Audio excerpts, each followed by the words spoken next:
জ্বালানি তেলের সংকটে গ্রাহকের ভোগান্তি বেড়ে চলেছে। রাজধানীর বেশিরভাগ পাম্পে মিলছে না তেল, আর যেসব পাম্পে খোলা রয়েছে সেগুলোতে মিলছে সীমিত পরিমাণে। সরবরাহ না থাকায় বন্ধ থাকছে রাজধানীর অধিকাংশ পাম্প।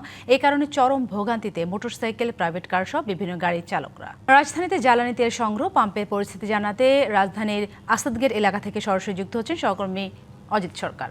অজিত, আপনি সম্ভবত এই মুহূর্তে বিজয় সরণিতে আছেন।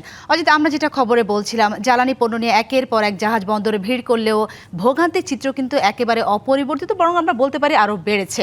ফিলিং স্টেশনগুলোতে আজকে চিত্র কেমন দেখতে পাচ্ছেন? এবং আরেকটি বিষয় দেখা যাচ্ছে, তেলের দীর্ঘ লাইনের কারণে এর প্রত্যক্ষ প্রভাব পড়ছে সড়কের যানজট।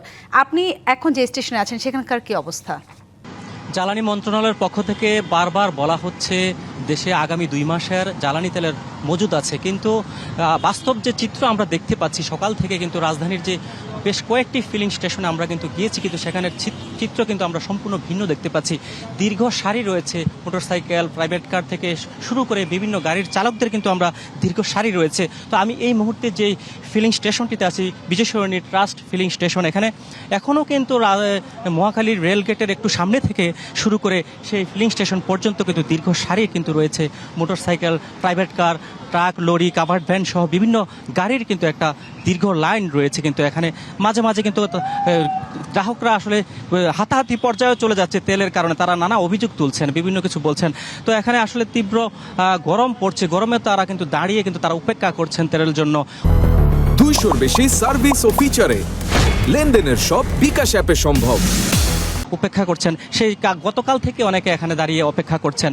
আজকে আমরা বেশ দুপুর বেলা 12টার পরে কিন্তু রাজধানীর বেশ কয়েকটা পাম্প কিন্তু খুলে দিয়ে তারপর আমরা দেখেছি ওইখানে তারা হুমড়ি খেয়ে পড়েছে তেলের জন্য। তারা যেমনটি বলছিলেন, সরকারের পক্ষ থেকে বারবার বলা হচ্ছে তেলের কোনো সংকট নেই, পর্যাপ্ত তেলের মজুত আছে, কিন্তু বাস্তব চিত্র তারা ভিন্ন দেখছেন, এমনটি তারা বারবার কিন্তু অভিযোগ। মালিক পক্ষ বলছেন যে আসলে তাদেরকে পর্যাপ্ত সরবরাহ করা হচ্ছে না, তেলের সংকটের কারণে তাদের পাম্পগুলো তাদেরকে বন্ধ রাখতে কিন্তু তারা কিন্তু বাধ্য হচ্ছে।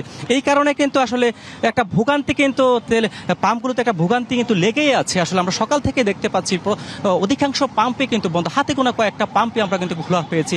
আর যেগুলোতে কিন্তু দীর্ঘ ভোগান্তি, কিন্তু লাইনের পর লাইন কিন্তু তারা দাঁড়িয়ে কিন্তু তেল নিচ্ছে, সে আসলে সাথী। ধন্যবাদ অজিত আপনাকে।